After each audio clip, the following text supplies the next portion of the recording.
Praise the lord. ಕರ್ತನ ಅತ್ಯುನ್ನತವಾದ ನಾಮಕ್ಕೆ ಮಹಿಮೆ ಉಂಟಾಗಲಿ. ಕರ್ತನಲ್ಲಿ ಪ್ರಿಯ ದೇವಜನರೇ, ಈ ಮುಂಜಾನೆ ಜಾವದಲ್ಲಿ ನಾವು ಒಂದು ವಾಕ್ಯವನ್ನು ಓದಿಕೊಳ್ಳೋಣ. ಆದಿಕಾಂಡ 6ನೇ ಅಧ್ಯಾಯ 6ನೇ ವಚನ. ಯೆಹೋವನು ನೋಡಿ ತಾನು ಭೂಮಿಯ ಮೇಲೆ ಮನುಷ್ಯರನ್ನು ಉಂಟು ಮಾಡಿದ್ದಕ್ಕೆ ಪಶ್ಚಾತ್ತಾಪಪಟ್ಟು ತನ್ನ ಹೃದಯದಲ್ಲಿ ನೊಂದುಕೊಂಡನು. ಹಾಲೆಲೂಯಾ. ಪ್ರಿಯ ದೇವಜನರೇ, ಈ ಸ್ಥಳದಲ್ಲಿ ನಾವು ನೋಹನನ್ನು ನೋಡಬಹುದು. ಅಂದರೆ ನೋಹ ನಮ್ಮ ಹಾಗೆ ಒಬ್ಬ ಮನುಷ್ಯ, ಸಾಧಾರಣವಾದ ಮನುಷ್ಯ, ಈ ಭೂಮಿ ಮೇಲೆ ವಾಸ ಮಾಡುತ್ತಿದ್ದಂಥ ಒಬ್ಬ ನರ ಮನುಷ್ಯ. ಈ ಸ್ಥಳದಲ್ಲಿ ನಾವು ನೋಡುವಾಗ ದೇವರು ಅಂದರೆ ಯೆಹೋವ ದೇವರು ಆದಿಯಲ್ಲಿ ಯೆಹೋವ ದೇವರು ಈ ಭೂಮಿಯ ಮೇಲೆ ನಡೆಯುತ್ತಿರುವಂಥ ಎಲ್ಲ ಅನ್ಯಾಯಗಳು, ಎಲ್ಲ ಪಾಪಗಳು, ಇದನ್ನು ಕಂಡು ದೇವರು ಏನು ಮಾಡ್ತಾರೆ, ಮನ ಮರುಗ್ತಾರೆ. ಹಾಲೆಲೂಯಾ. ಈ ಸ್ಥಳದಲ್ಲಿ ನೋಡುವಾಗ ನಾವು ದೇವರ ವಾಕ್ಯದಲ್ಲಿ ಯೆಹೋವನು ನೋಡಿ, ಅಂದರೆ ದೇವರು ಈ ಭೂಮಿಯನ್ನು ನೋಡ್ತಾ ಇದ್ದಾರೆ. ತಾನು ಉಂಟು ಮಾಡಿರುವಂಥ ಈ ಭೂಮಿಯನ್ನು ನೋಡಿ, ಈ ಮನುಷ್ಯರನ್ನು ನಾನು ಯಾಕೆ ತಾನೇ ಉಂಟು ಮಾಡಿದ್ನೋ ಅಂದ್ಬಿಟ್ಟು ಅವರು ಪಶ್ಚಾತ್ತಾಪ ಪಟ್ಟು ಹೃದಯದಲ್ಲಿ ನೊಂದುಕೊಳ್ತಾ ಇದ್ದಾರೆ. ಯಾಕೆ ದೇವರು ಹೃದಯದಲ್ಲಿ ನೊಂದುಕೊಂಡರು? ಹಾಲೆಲೂಯಾ. ನಮ್ಮನ್ನು ಉಂಟು ಮಾಡಿದ ದೇವರು, ಲೋಕವನ್ನು ಸೃಷ್ಟಿ ಮಾಡಿದಂಥ ದೇವರು, ಇಡೀ ಭೂಮಿ ಆಕಾಶಗಳ ಒಡೆಯನು ನೊಂದುಕೊಂಡು. ಯಾಕೆ ನೊಂದುಕೊಂಡ ಅಂದರೆ, ಈ ಮನುಷ್ಯರನ್ನ, ಭೂಮಿಯ ಮೇಲೆ ವಾಸ ಮಾಡುತ್ತಿರುವಂಥ ಮನುಷ್ಯರನ್ನು ನೋಡಿ ದೇವರು ನೊಂದುಕೊಂಡ. ಅಂದರೆ ಮನುಷ್ಯರು ಹೃದಯದಲ್ಲಿ ತುಂಬಿಕೊಂಡಿರುವುದೆಲ್ಲ ಕೆಟ್ಟದೆ, ಅವರು ಆಲೋಚನೆ ಮಾಡುವುದೆಲ್ಲ ಕೆಟ್ಟದೆ. ಇದನ್ನು ನೋಡಿ ದೇವರು ಏನು ಮಾಡಿದ್ರು, ನೊಂದುಕೊಂಡರು. ಆದರೆ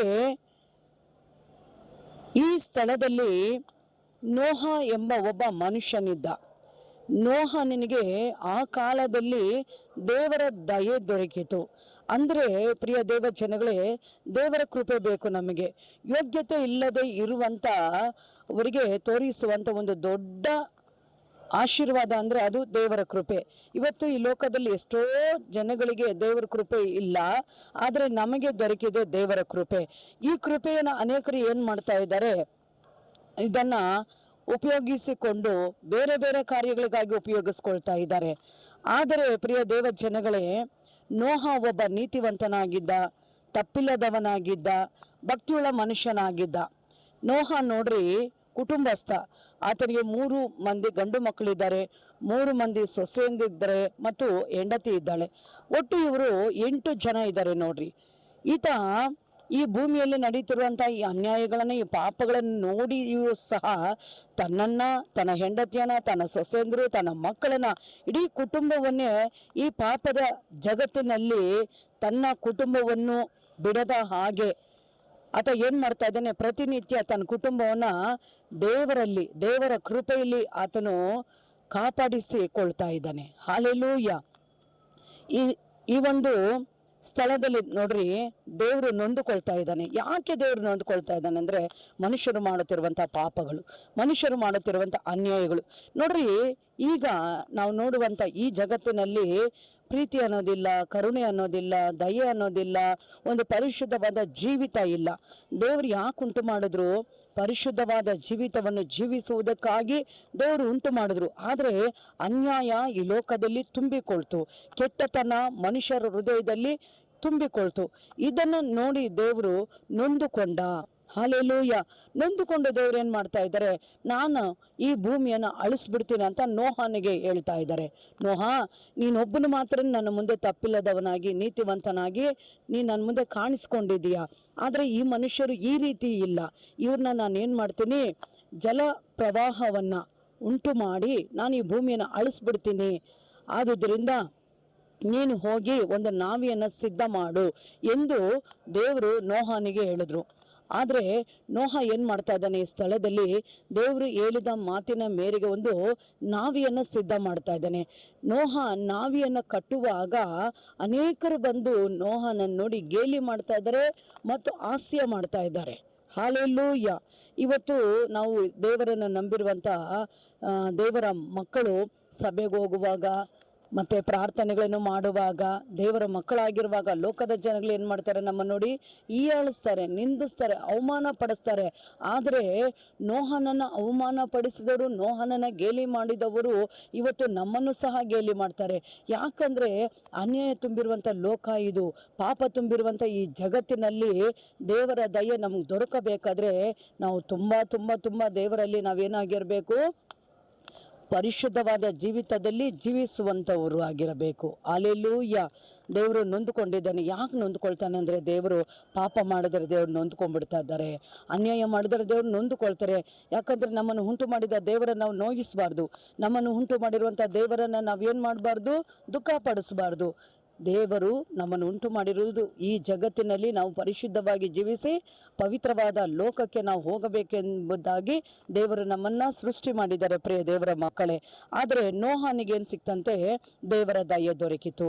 ದೇವರ ದಯೆ ದೊರಕಿದಂಥ ನೋಹ ತನ್ನ ಕುಟುಂಬವನ್ನು ಈ ವಲಸ್ಸಿನ ಜಗತ್ತಿನಲ್ಲಿ ಬಿಡದ ಹಾಗೆ ಆತನು ದೇವರ ಕೃಪೆಯಲ್ಲಿ ತನ್ನ ಕುಟುಂಬವನ್ನು ಕಾಪಾಡಿಕೊಂಡನು.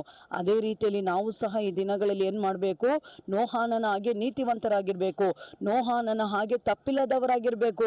ಇಡೀ ಲೋಕವೇ ಪಾಪ ಮಾಡ್ತಾ ಇತ್ತು, ಲೋಕದ ಜನಗಳೆಲ್ಲ ಅನೀತಿವಂತರಾಗಿದ್ರು.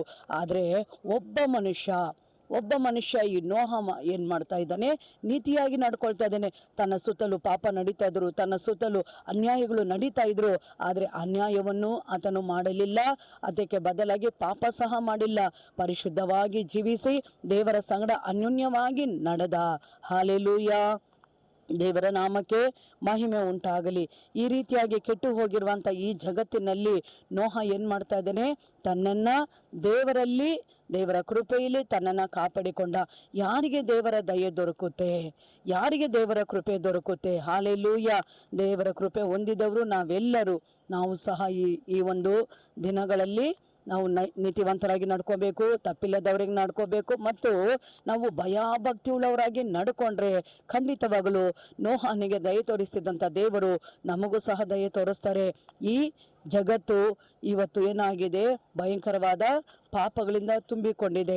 ಪಾಪ ತುಂಬಿರುವಂಥ ಈ ಜಗತ್ತಿನಲ್ಲಿ ಪರಿಶುದ್ಧವಾಗಿ ನಾನು ನೀವು ಜೀವಿಸಬೇಕಾದ್ರೆ ನಾವೇನಾಗಬೇಕು, ದೇವರಿಗೆ ಭಯಪಟ್ಟು ಕೆಟ್ಟದ್ದನ್ನು ಬಿಟ್ಟು ನೀತಿಯನ್ನು ಅನುಸರಿಸಿ ಕರ್ತನಲ್ಲಿ ಪರಿಶುದ್ಧವಾಗಿ ನಾವು ಜೀವಿಸಿದ್ರೆ ಖಂಡಿತವಾಗಲು ನಿಮಗೂ ನಿಮ್ಮ ಕುಟುಂಬಗಳಿಗೂ ದೇವರ ದಯೆ ದೊರಕುತ್ತೆ. ಅಂಥ ಮಹಾ ದೊಡ್ಡ ಜಲ ಪ್ರವಾಹದಲ್ಲಿ ತನ್ನ ಕುಟುಂಬವನ್ನು ರಕ್ಷಿಸಿಕೊಂಡಂಥ ನೋಹಾನನಾಗೆ ಬರುತ್ತಿರುವಂಥ ಈ ಉಪದ್ರವಗಳ ಮಧ್ಯದಲ್ಲಿ, ಬರುತ್ತಿರುವಂಥ ಈ ಭಯಂಕರವಾದಂಥ ಅನೇಕ ಅನಾಹುತಗಳಿಂದ ನಮ್ಮ ಕುಟುಂಬವನ್ನು ನಾವು ಕಾಪಾಡಿಕೊಳ್ಳಬೇಕಂದ್ರೆ ನಾವು ನೋಹಾನನಾಗಿ ನೀತಿವಂತರಾಗಿ ತಪ್ಪಿಲ್ಲದವರೆಗೆ ನಡ್ಕೊಳ್ಬೇಕು. ಹಲ್ಲೆಲೂಯಾ. ದೇವರ ನಾಮಕ್ಕೆ ಮಹಿಮೆ ಉಂಟಾಗಲಿ. ಒಂದು ತಾವರೆ ಹೂವು ಕೆಸರಿನಲ್ಲೇ ಅದು ಬೆಳೆಯೋದು, ಕೆಸರಿನಲ್ಲಿ ಬೆಳೆದ್ರು ಆದರೆ ಅದೇನು ಮಾಡುತ್ತೆ, ಅದರಲ್ಲಿ ನೀರಿನ ಅಂಶವಾಗಲಿ ಆ ಕೆಸರಾಗಲಿ ಇರೋದಿಲ್ಲ. ಯಾಕಿರೋದಿಲ್ಲ? ಆ ತಾವರೆ ಹೂವಿನಲ್ಲಿ ಎಣ್ಣೆಯ ಅಂಶ ಇರುತ್ತೆ. ಎಣ್ಣೆಯ ಅಂಶ ಇರುವುದರಿಂದ ಅದೇನಾಗುತ್ತೆ, ಕೆಸರಾಗಲಿ ನೀರಾಗಲಿ ಬಿದ್ದ ಒಡನೆ ಅದು ಜಾರ್ಕೊಂಡು ಹೋಗ್ಬಿಡುತ್ತೆ. ಅದೇ ರೀತಿಯಲ್ಲಿ ನಮ್ಮನ್ನು ದೇವರು ಈ ಲೋಕದಲ್ಲಿ ಒಂದು ತಾವರೆ ಹೂವಾಗಿ, ಈ ಕೆಸರು ಅಂದರೆ ಈ ಪಾಪದ ಮಧ್ಯದಲ್ಲಿ ಒಂದು ತಾವರೆ ಹೂವಾಗಿ ನಮ್ಮನ್ನು ಇಟ್ಟಿದ್ದಾರೆ. ಆ ರೀತಿಯಾಗಿ ನಾವು ಸಹ ನಮ್ಮ ಮೇಲೆ ಅಭಿಷೇಕ ಇದೆ, ಪವಿತ್ರ ಆತ್ಮ ಇದ್ದಾರೆ, ಪ್ರಾರ್ಥನೆ ಜೀವಿತ ಇದೆ.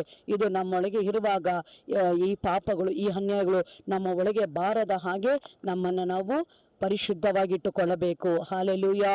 ದೇವರ ನಾಮಕ್ಕೆ ಸ್ತೋತ್ರ ಉಂಟಾಗಲಿ. ಈ ಬೆಳಗಿನ ಜಾವದಲ್ಲಿ ದೇವರು ಕೊಟ್ಟಿರುವಂಥ ವಾಕ್ಯಕ್ಕಾಗಿ ನಾನು ಸ್ತೋತ್ರ ಮಾಡಿ ಕೇಳಿರುವಂಥ ನಿಮ್ಮನ್ನು ದೇವರು ಆಶೀರ್ವದಿಸುವ ಹಾಗೆ ನಾವೆಲ್ಲರೂ ಈ ಸಮಯದಲ್ಲಿ ಕಣ್ಮುಚ್ಚಿ ನಾವು ಪ್ರಾರ್ಥನೆ ಮಾಡೋಣ. ಹಲ್ಲೆಲೂಯಾ. ಸ್ತೋತ್ರ ದೇವರೇ, ನಿನ್ನ ಪರಿಶುದ್ಧವಾದ ನಾಮಕ್ಕೆ ಮಹಿಮೆ ಉಂಟಾಗಲಿ. ಆ ಕಾಲದವರಲ್ಲಿ ನೋಹನು ತಪ್ಪಿಲ್ಲದವನಾಗಿದ್ದನು, ನೀತಿವಂತನಾಗಿದ್ದನು ಸ್ವಾಮಿ. ಅದೇ ರೀತಿಯಾಗಿ ಈ ದಿನಗಳಲ್ಲಿ ನಾವು ಸಹ ನೀತಿವಂತರಾಗಿದ್ದು ತಪ್ಪಿಲ್ಲದವರಾಗಿದ್ದು ಸ್ವಾಮಿ, ಈ ಪಾಪ ತುಂಬಿರುವಂಥ ಜಗತ್ತಿನಲ್ಲಿ ನಮ್ಮನ್ನು ಸ್ವಾಮಿ ಕರ್ತನೆ ಪಾಪಗಳಿಗೆ ಒಪ್ಪಿಸಿಕೊಡದ ಹಾಗೆ ಪವಿತ್ರಾತ್ಮನೇ ನಮಗೆ ಸಹಾಯ ಮಾಡು ಸ್ವಾಮಿ, ಸಹಾಯ ಮಾಡು.